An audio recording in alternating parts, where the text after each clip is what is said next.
Apocalipse capítulo 2, do verso 12 ao verso 17. Nós estamos na série de exposições das cartas ao Apocalipse, ou a carta do Apocalipse, as 7 cartas do Apocalipse. E hoje nós vamos expor a carta à igreja de Pérgamo. Então, por favor, capítulo 2 de Apocalipse, do verso 12 ao 17, eu leio, por favor, acompanhe a leitura da palavra de Deus. Ao anjo da igreja de Pérgamo, escreve: estas coisas diz aquele que tem a espada afiada de 2 gumes.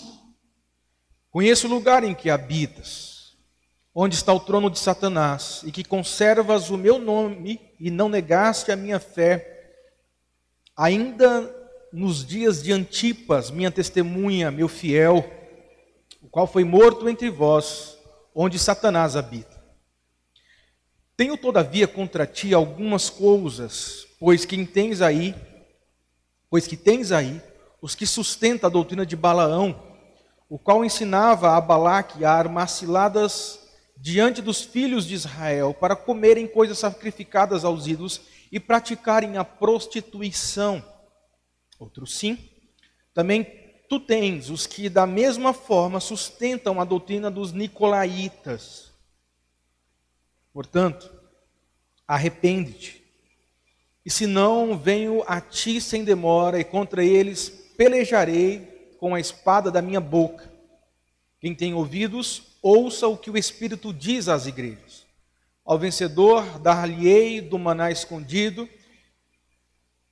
bem como lhe darei uma pedrinha branca, e sobre essa pedrinha escrito um nome novo, o qual ninguém conhece, exceto aquele que o recebe.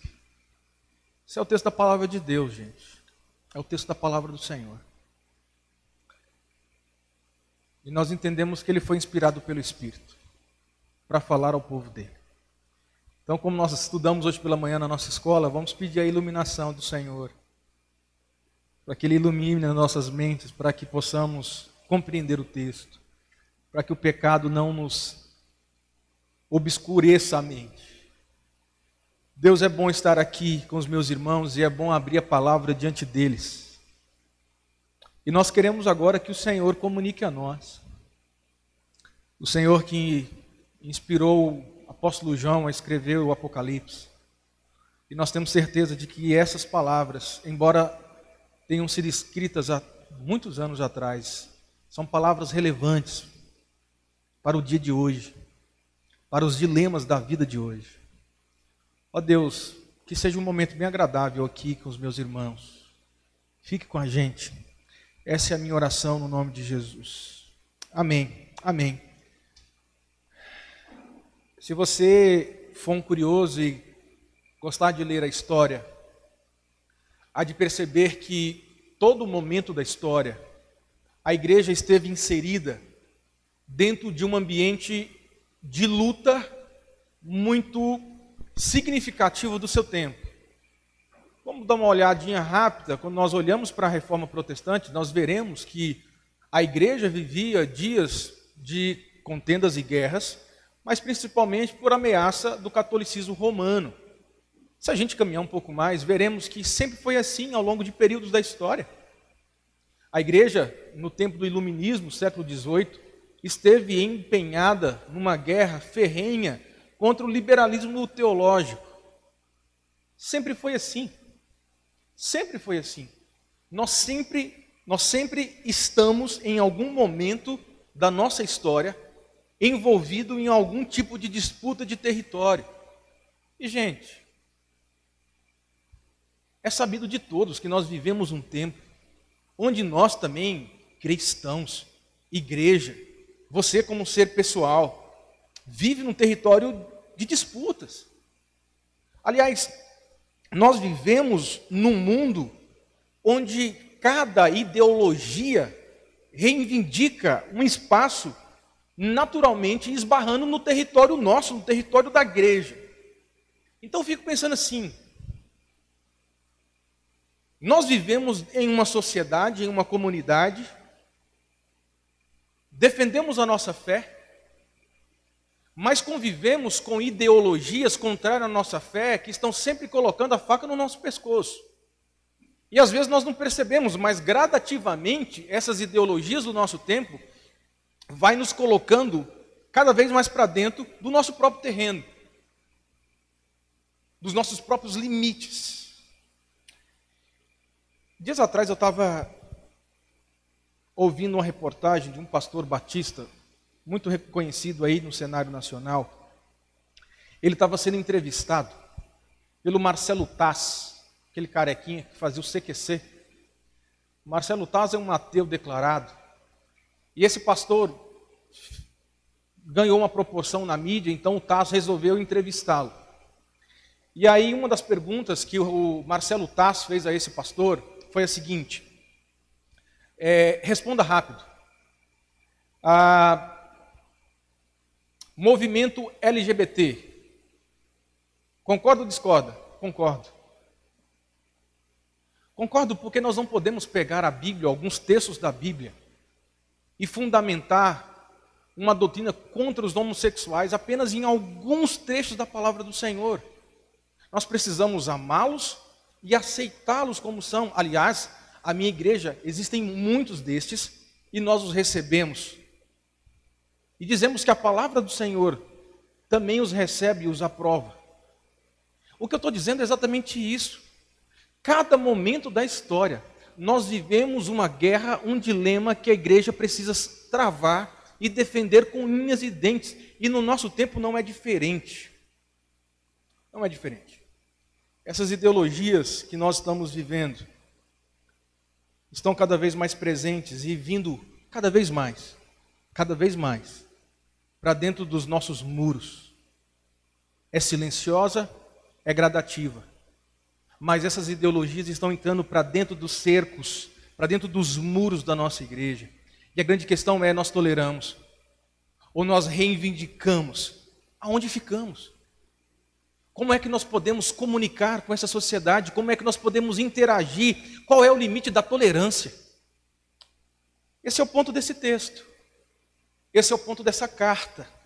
Cristo aqui está alertando a igreja de Pérgamo sobre o risco deles estarem inseridos dentro de um contexto social, cultural, moral, político, econômico, pervertido.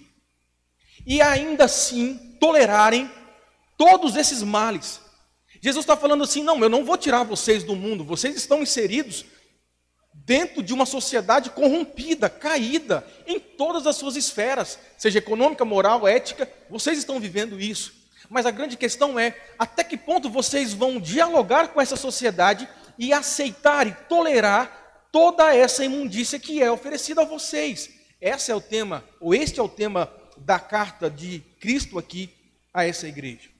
Aliás, algo bem interessante aqui. Pérgamo significa casado. A palavra Pérgamo significa casado. Jesus está dizendo assim: você é minha noiva, dizendo à igreja, você, igreja de Pérgamo, você está casada comigo, e o selo foi o sangue de Jesus vertido. Vocês agora fazem parte do povo de Deus. Diante desse texto aqui, nós aprendemos duas verdades muito importantes. Como é que nós podemos viver nesse mundo? Dialogar com todas as esferas desse mundo, com todas as ideologias desse mundo, mas não sermos corrompidos por esse mundo. Esse é o grande desafio da igreja.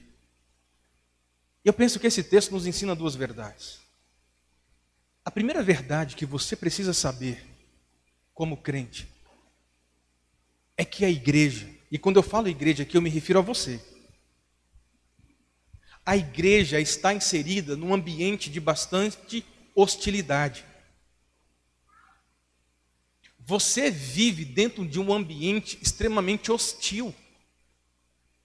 Se não perceba o que está dizendo aí, o verso de número 13. Abra sua Bíblia se você fechou e volte aí ao verso de número 13. Perceba que Jesus faz questão de mostrar aí o cenário onde os cristãos de Pérgamo estão vivendo. Perceba as palavras do próprio Cristo dizendo: eu conheço o lugar em que habitas, onde está o trono de Satanás. Jesus vira para aquela igreja e fala assim: espera aí, eu sei o cenário que vocês estão vivendo. Eu sei o quanto é difícil vocês viverem dentro dessa bolha. Eu conheço. E Jesus então caracteriza aquele lugar como o trono de Satanás está aí. Jesus está falando assim: não, vocês não vivem no paraíso. Vocês vivem num ambiente de guerra. Vocês vivem dentro de um campo minado. Eu sei disso. E aí ele fala assim, eu sei que aí está o trono de Satanás, e você pode perguntar assim: pastor, o que Jesus quer dizer com isso? Ok, há várias interpretações para esse ponto aqui. No entanto, a mais provável aqui, seja que Jesus estivesse se referindo à ação de Satanás em usar o Império Romano a fim de perseguir os cristãos. As autoridades romanas eram o meio que Satanás usava para abalar a fé dos crentes, através de severas perseguições. Então Jesus está virando para aquela igreja, para aqueles crentes, está dizendo assim: eu sei. Eu sei as tentações que vocês passam. Eu sei que o ambiente que vocês vivem, sobretudo o ambiente político, porque Roma dominava, César estava governando com mão de ferro. E Jesus está dizendo assim: talvez vocês não pararam para pensar, mas vocês sabem o que está por trás de tanta maldade no mundo em que vocês estão vivendo? Satanás. O que está por trás das ideologias marxistas, esquerdistas do nosso tempo? Nós achamos que essas ideologias nasceram do nada. Não, elas têm uma origem. Elas têm origem. Nós precisamos parar e pensar um pouco sobre o ambiente em que nós estamos vivendo. Eu gosto de John Stott. Ele faz uma citação tão interessante a respeito, quando ele comenta esse texto. Ele diz o seguinte, olha que legal: nós precisamos apagar da nossa mente a caricatura medieval de Satanás como um bicho de chifres, cascos e rabos. Sabe aquele negócio? O diabão lá com chifre, um casco de boi, um rabão lá e com tridente. Ele falou: não, a gente tem que tirar, desconstruir essa imagem de Satanás como esse bicho. Porque a Bíblia diz que Satanás é um ser inteligente. E ele usa meios inteligentes para minar a nossa fé em Cristo. Satanás usa meios políticos para encurralar o povo de Deus através de leis. O diabo usa ideologias que pervertem o evangelho. Satanás usa os políticos a fim de fazerem tudo aquilo que seja contrário à expansão do reino da fé. Jesus está dizendo: nós vivemos num ambiente hostil. Creia nisso. Pense nisso. Pense nisso.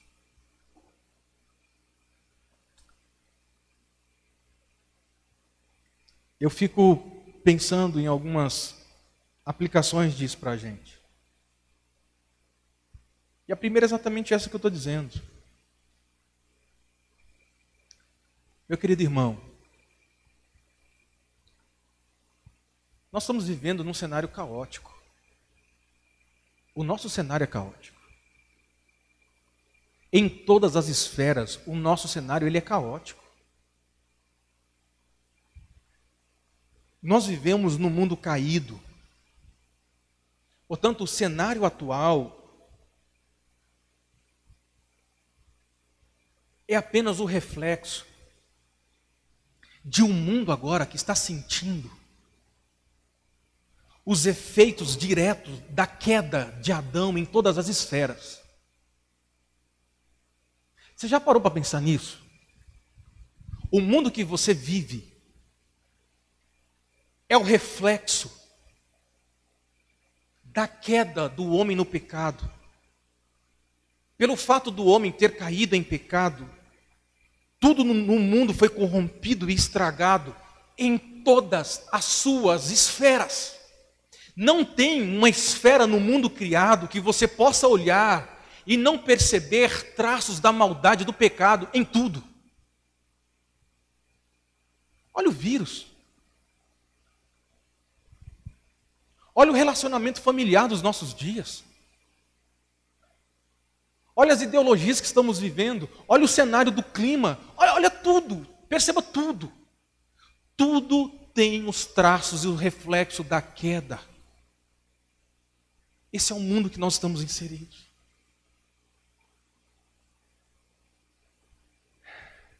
Eu conheço o lugar que habitas. Jesus conhece o nosso cenário. E Jesus sabe que o príncipe desse mundo é Satanás. Eu fico pensando como o pecado afetou a inteligência do homem.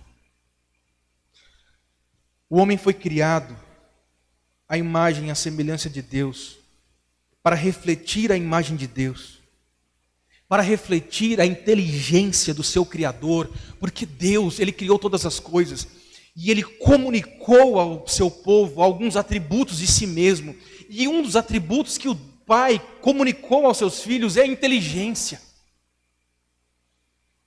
Ele é um ser inteligente, nos criou à sua imagem, portanto somos seres inteligentes. No entanto, o pecado, ele entra no mundo e ele afeta agora a nossa inteligência. Agora nós temos grandes intelectuais, políticos, líderes, que não usam mais a sua inteligência para o bem, mas usam a sua inteligência, o seu poder de influência para o mal. Esse é o mundo. Esse é o mundo. O que faz de um professor que tenha bom currículo, boas graduações e pós-graduações, chegar em sala de aula para um adolescente e pregar a ideologia de gênero, senão que o pecado afetou todas as esferas, inclusive a nossa inteligência. Mas sabe, gente, se nós terminássemos aqui, nós ficaríamos assustados. Mas a redenção, gente, a redenção. E a redenção desse cenário caótico está em Jesus Cristo. Nossa esperança não é que nós estamos jogados ao acaso, nesse cenário de caos, mas a nossa esperança é que Jesus Cristo conhece a nossa aflição. Jesus Cristo sabe que nós seremos tentados a negá-lo, a cair em pecado, e Ele diz: eu conheço vocês, eu conheço o ambiente de vocês, e um dia eu virei, eu descerei, eu vou vir para restaurar esse lugar maldito, esse lugar de caos. É questão de tempo, Jesus está voltando, e Ele vai restaurar todas as coisas para o bem. Há esperança. A esperança não é o político, a esperança não é o governador, a esperança é Cristo. Ele vai voltar. E Ele vai restaurar esse mundo de caos. Essa é a primeira coisa que esse texto nos ensina. Mas há um segundo ensino desse texto. E esse segundo ensino, ele é precioso. Porque agora Jesus vai mostrar aquilo que enfraquece a vida da igreja e do crente. Eu penso que um segundo ensino desse texto é exatamente este. Meus queridos irmãos, o que mais enfraquece a sua vida é o pecado. O que mais enfraquece a sua vida e te coloca em confusão é o pecado. O que mais desanima você a viver é o pecado. o que mais enfraquece a vida e a saúde da igreja é o pecado. Jesus está dizendo isso. Perceba que o verso de número 14, ele já começa a falar sobre isso. Ele começa com uma conjunção aí, não é? Todavia. Olha, Jesus está dizendo, eu sei que vocês vivem num ambiente hostil. E ele elogia aquela igreja dizendo assim, vocês lutam pela fé. Ele está dizendo isso lá para nós. Vocês não negaste a fé. Legal, bom. Mas agora ele diz assim, entretanto eu tenho uma observação a fazer a vocês. E a observação é que vocês estão tolerando o pecado no meio da igreja. O problema é que vocês estão querendo conviver evangelho e pecado. E ele vai falar, isso não dá certo. Ora, qual é o maior problema da igreja de Pérgamo? Exatamente esse. A tolerância ao pecado. Alguns crentes ali daquela igreja toleravam algumas ideologias do seu tempo.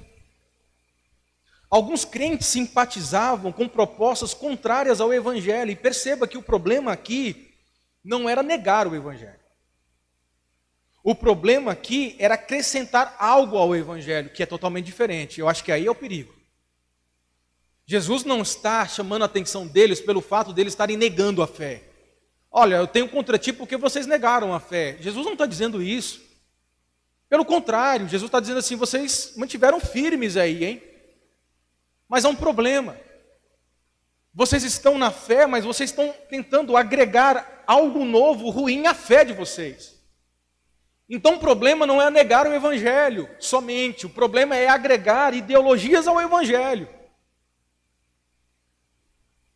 E aí Jesus está dizendo assim no verso 14, pois que tens aí os que sustentam a doutrina de Balaão. Sabe o que Jesus está dizendo? Olha, eu sei, porque eu conheço o lugar que vocês habitam e eu conheço a igreja.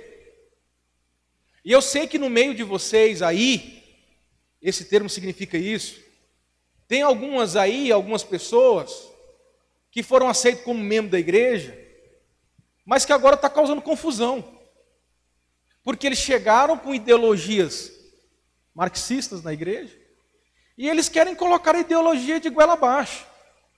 E agora eles querem aderir ideologias contrárias ao evangelho com o evangelho. Eles não estão negando o evangelho, eles querem só colocar mais alguma coisa junto. E vocês têm que botar esses caras para correr. Estava estudando esse texto aqui. Nós como igreja, precisamos ser sim mais seletivos em quem se torna membro da igreja. Nós não podemos aceitar como membros da igreja aqueles que nem Jesus aceitou. A coisa é séria, gente. E Jesus chama a atenção daqueles líderes, dizendo assim, vocês estão aceitando esses caras aí, que vêm com ideologias contrárias ao evangelho, sobretudo pregando a doutrina de Balaão, e aqui é o ponto. O que é a doutrina de Balaão? O Balaão, você vai ler lá no livro de Números, depois de ele não ter conseguido por 3 vezes amaldiçoar os israelitas, então ele parte para uma outra tática. Ele parte para a tática da sedução, e induzindo o povo a cometer adultério com as mulheres midianitas e comerem carne sacrificada a ídolos. Então, em Pérgamo, está acontecendo a mesma coisa. Os seguidores dos ensinos de Balaão estão induzindo os cristãos à prática do pecado. Eles estão dizendo assim, beleza, o evangelho é do Senhor, mas não tem problema não você transar com o seu namorado. Não nega o evangelho. Mas isso aqui não tem nada a ver. Não tem nada a ver. O evangelho de Cristo, professamos o evangelho de Cristo, mas qual o problema com a ideologia de gênero? Nós podemos agregar isso ao evangelho, e Jesus está falando, não pode. E este aqui é o principal problema de vocês. O problema é que vocês querem ser bonzinhos, e o problema é que vocês querem aceitar essas novas ideologias dentro da igreja e junto com o evangelho não caminham juntas. Não caminham juntas. Vamos terminar, gente? Sabe, gente, eu fico pensando que o maior perigo que a igreja sofre, e que nós sofremos como pessoas, não é negar o evangelho, mas é acrescentar algo ao evangelho. O maior perigo que a sua família sofre, que seus filhos, que você sofre e passa, talvez não seja deles negarem o evangelho, mas deles acrescentarem práticas pecaminosas ao evangelho. E pensarem que podem viver com essa dualidade de vida. Esse é o maior perigo. Eu acho o seguinte: nós não podemos, como igreja, ceder às pressões do nosso tempo, por pressão, e negar aquilo que a Bíblia condena. Talvez a postura daquele pastor deveria ser diferente. O que você acha da ideologia de gênero? É pecado.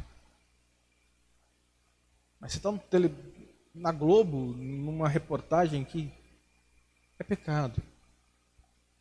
E a salvação para todos os pecadores, inclusive aqueles que optaram em ter esse estilo de vida, mas é pecado. E não existe possibilidade de um pecador não arrependido entrar no reino de Deus. Ele precisa abandonar o seu pecado. Qual a nossa postura? Qual a nossa posição? Qual é o limite de tolerância, se há limite? Nos nossos diálogos com pessoas que têm ideologias que contrariam a nossa fé, o evangelho da graça. Até que ponto nós vamos ceder às pressões sociais, culturais e negar o evangelho? Tenho contra ti. Tenho contra ti. São essas palavras de Jesus: eu tenho contra ti, que tolera o pecado. E sabe, gente, eu acho interessante, porque agora Jesus vai terminar. E ele vai terminar com a conjunção aí, conclusivo, portanto, indicando a conclusão de todo o seu raciocínio. É como se Jesus estivesse dizendo assim: olha, diante desse erro que vocês estão cometendo de tolerar o pecado dentro de vocês, dentro do cenário de vocês, dentro do gueto de vocês, existe apenas uma solução para isso. E agora Jesus Cristo vai dar a solução. Qual é? Arrependam. Arrependam. A igreja precisava se arrepender de sua tolerância contra o pecado, sobretudo aquela liderança.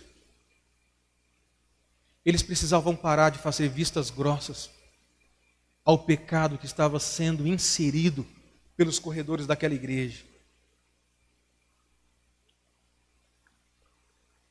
Meu querido irmão, deixa eu te falar um negócio que muito provavelmente você sabe, mas deixa eu te falar. Você precisa abandonar o seu pecado hoje. Você precisa esquadrinhar o seu coração hoje. E você precisa perceber qual o pecado que você está tolerando.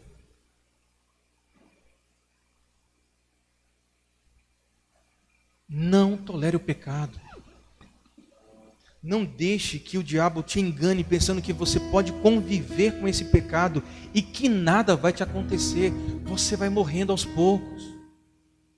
O pecado vai minando o seu vigor espiritual, o pecado vai te afastando do Senhor, o pecado vai fazendo você ter aversão pelas pessoas, o pecado vai fazendo você ser mais crítico, mais seletivo, o pecado vai acabando com você, o pecado é um câncer que destrói.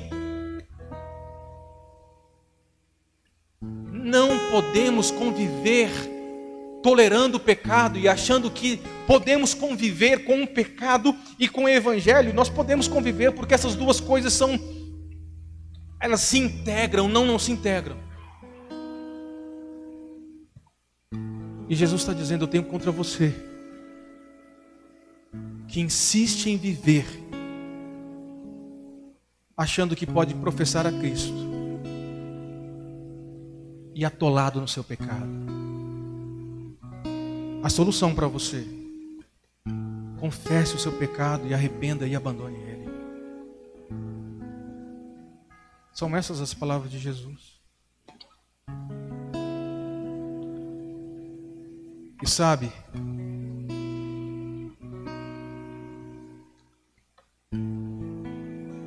o texto termina com a promessa de graça. A graça para nós. Meu querido irmão, a graça para você. A graça para você que está em pecado, a graça. A graça para você que vive o sentimento de culpa, a graça.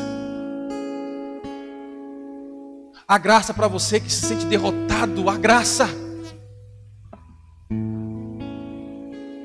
A graça para você.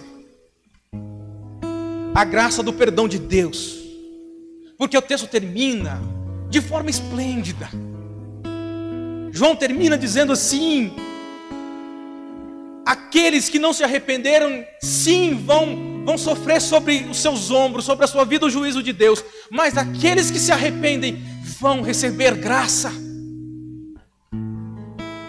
O que você quer receber do Senhor nessa noite? Se você não se arrepende, o texto diz que o Senhor Jesus Cristo virá sem demora e pelejarei com a espada da minha boca contra você. Você não passará impune.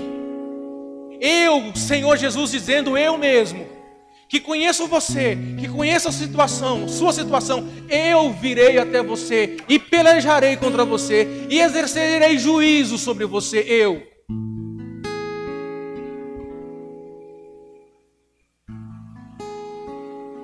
E eu não sei porquê, mas João termina não com a palavra de juízo, mas com a palavra de graça. Depois disso ele diz assim: ok, mas para aqueles que se arrependem, eu quero dizer isso para vocês.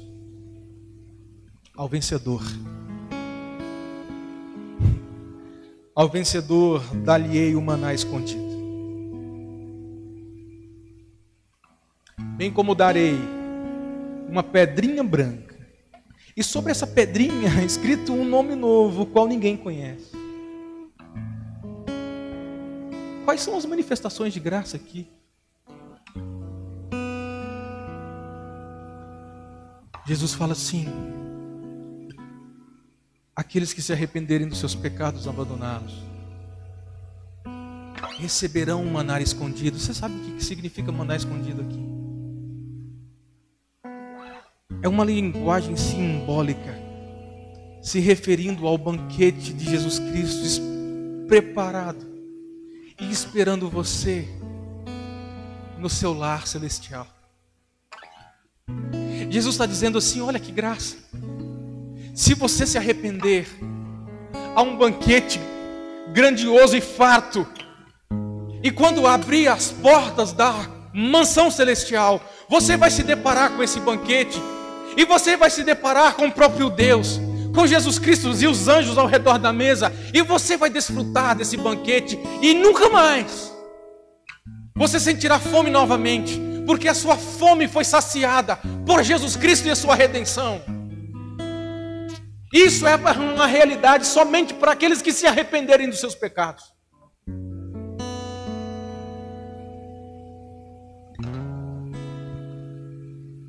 Se você se arrepender, eu te darei uma pedrinha branca, uma outra uma outra figura de linguagem. E há uma história por trás dessa simbologia. Quando os condenados, aliás, aqueles que estavam para ser condenados no tribunal, eles estavam diante do juiz e diante das pessoas que iriam julgar o seu crime. E diz a história que o meio de manifestar a condenação daquela pessoa era os jurados levantarem as pedras pretas. Se a maioria levantasse as pedras pretas, aquele homem seria condenado, porque o voto com as pedrinhas pretas era de condenação. Mas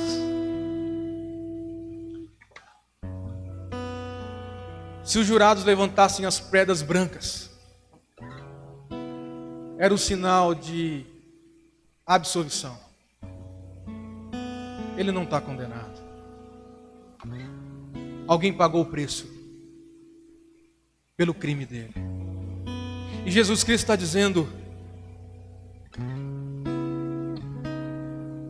eu darei pedrinhas brancas para vocês. Porque para aqueles que se arrependem dos seus pecados não há mais condenação.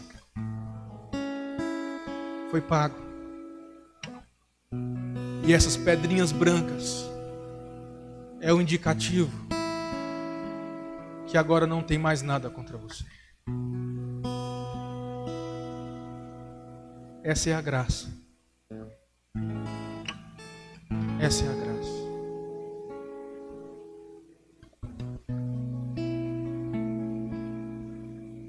Vamos orar.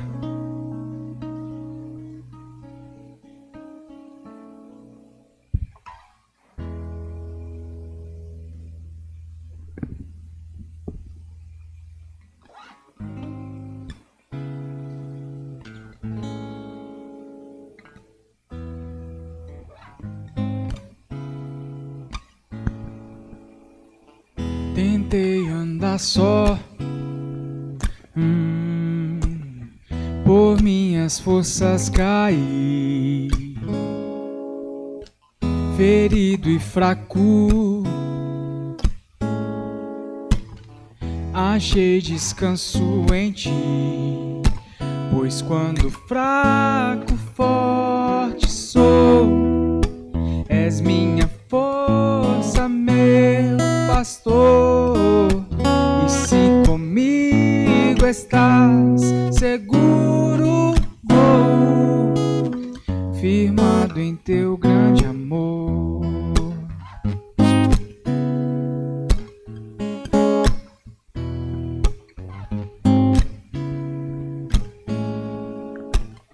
És fortaleza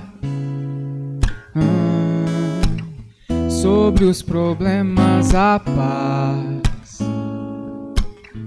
Deus soberano, tu és presença que satisfaz, poder que se aperfeiçoará na fraqueza de quem sou, um ser humano tão pecador. Pois quando fraco, forte sou, és minha força, meu pastor. Vamos ficar em pé, vamos sair celebrando o Senhor nessa noite. Não há mais condenação para o nosso pecado, não há mais culpa. As pedrinhas brancas foram colocadas diante de nós. O Senhor nos libertou. O Senhor nos libertou. E há um maná escolhido para todos nós lá no céu. E daqui um dia vai todo mundo ao redor da mesa comendo esse maná. Essa é a nossa esperança, gente. E nós vamos começar essa semana com essa esperança. Há um maná esperando a gente. E as pedrinhas já foram levantadas. Agora é só questão de tempo. E nós vamos para a eternidade com o Senhor. Nós vamos cantar o Corém, Murilo e Lucas, bem forte. E depois 2 vezes o coro. Pensa no que você está cantando aí.